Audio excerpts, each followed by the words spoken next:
here, I wanted to show a little bit about something that came across my mind as I separate, and I think would be good for people out there trying to separate on their own.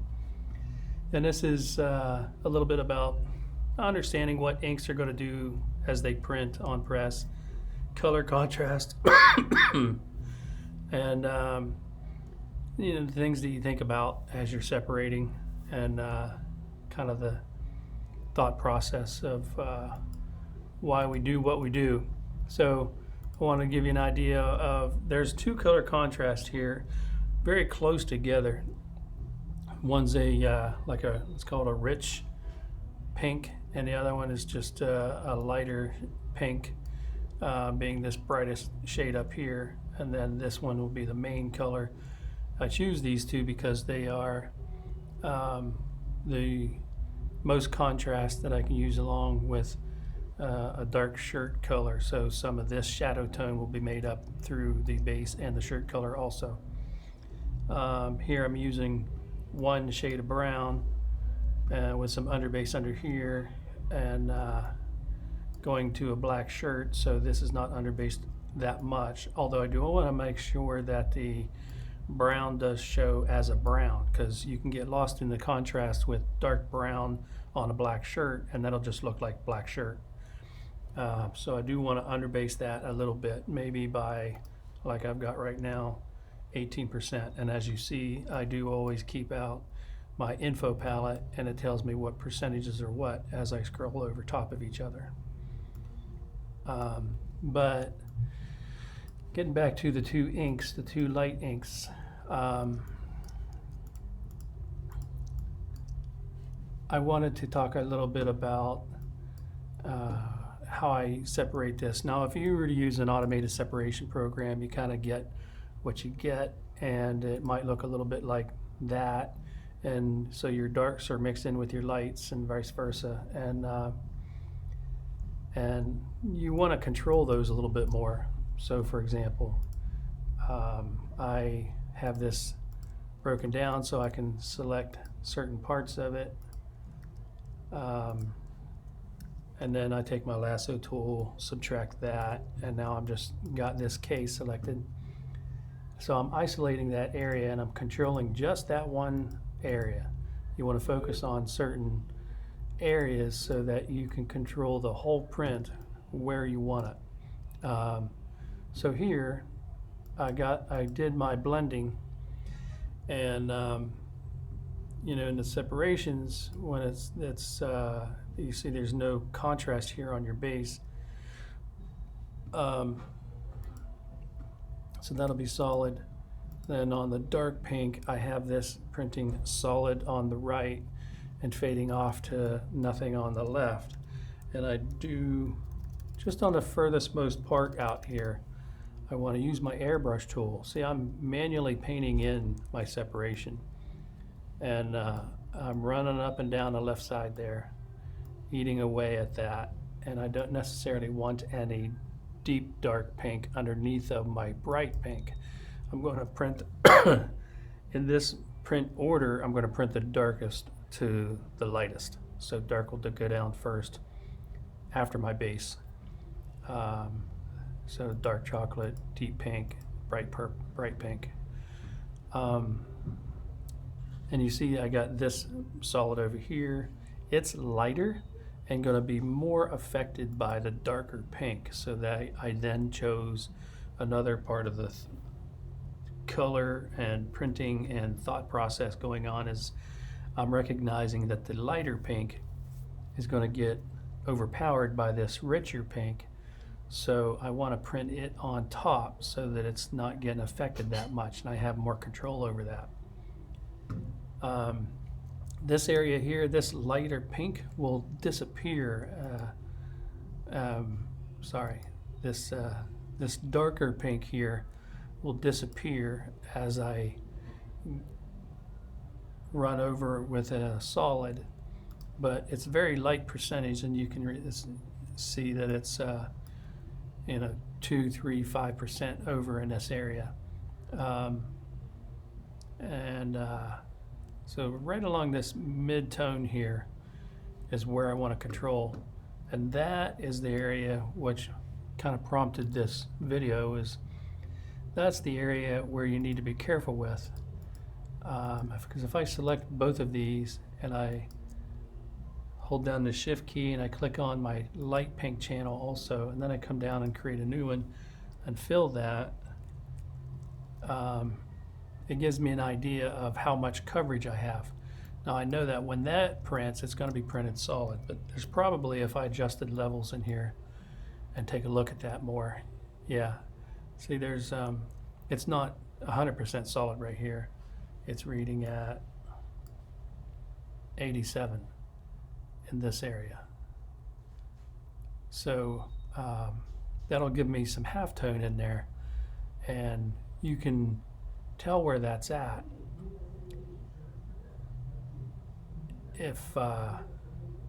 So you can tell where that's at by using the levels or even the curves. So here's curves, and if you open that up, you'll see that gray tone more. Depends on the light balance on your monitor, if you can see those lighter shades or not. But the reason why I did those two is I want to make sure that I'm overlapping well. And here, when you look at this, you got a little bit of gray tone there, and you got a little gray tone there. And if by chance you were trying to separate this as vector out of Illustrator or Corel, and you don't overlap and multiply, for lack of a better word, overprint those colors, then they'll knock out of each other, kind of like what's the name of that technique that some other people are starting to use and promote now, which is, it's old school, and I don't like to use it, but it's interlocking. It's old school. That's how we used to do our separations on from a laser writer printer, and it would knock out of each other, and in big dots you could literally see the physical knockout, where a halftone dot was knocking out of another background color, and they fit together perfectly. But then on press you have shift, and so you're going to have a little bit of white interplaying with the background, the white base ink, and that's not supposed to happen. You want a good solid coverage so that, like, this area doesn't, where'd I have that? Like this area here in the mid-tone doesn't show up showing shirt show through or the underbase show through. So that'll, with black shirt and underbase, that'll and pink, it'll show up as a muddy pink, and we don't really want that. We want a nice blend from one color into another. So I'll take that, delete that, and go back down to my selection, take that out, and I'm just going to adjust the curve so that the one going down underneath of it, even though it's darker, is overlapping just a little bit more. So I can do that with curves, or I can airbrush it in. So I can beef that up a little bit. You see how that's changing, and here with my eyedropper you can see on the left is what it actually was, and on the right is my new change. So I'm beefing that up, 57 to 72%. And that's one method. And again, if you did beef that up, you see this side started getting a little darker. So I can beef that up, and then I can come back with the airbrush and white in the foreground and kind of paint that back out again. A little bit further over. And then same here. I can beef that up just a little bit.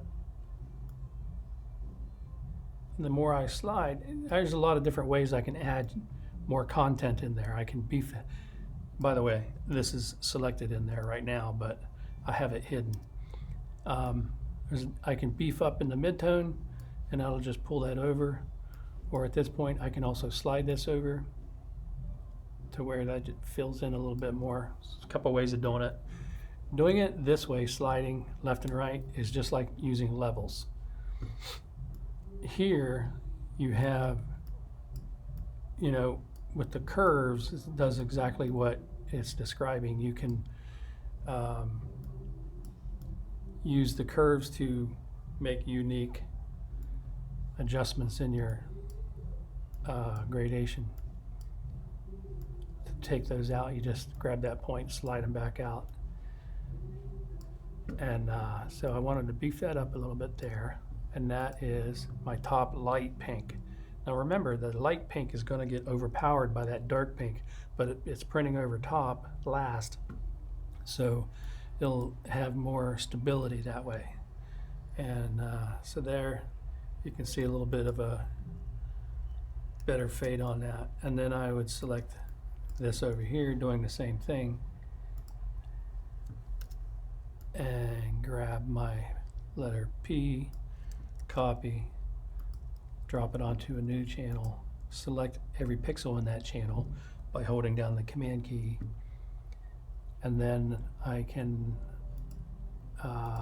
go back to these two and see how that's going to blend.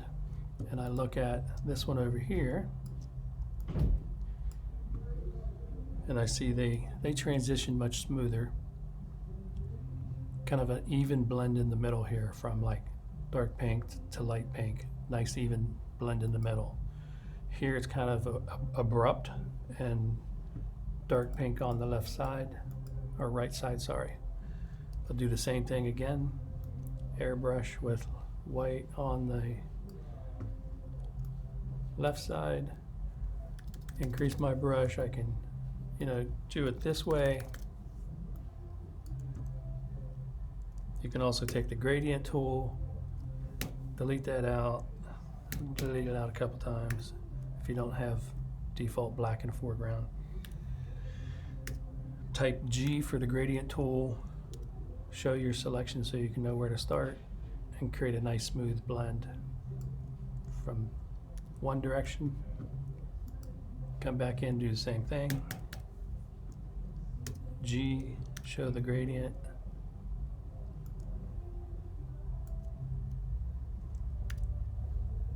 Now that is a nice smooth selection, and you can see the difference in how this separation is showing so smoothly, as opposed to if I was to try to use the color range tool or something and pull that light pink out of this dark pink. That's why manual separations are so much better. And I want to make sure that this is nice and rich and bright pink, deep purple over here. Taking away, and the same for this one. Bright pink on the left side.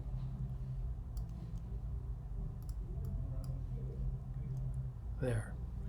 And so that's a good example of that.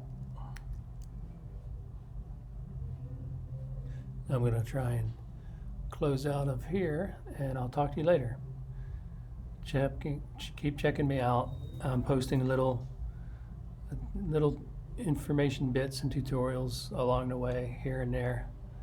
And you can see me on Facebook and YouTube and Instagram.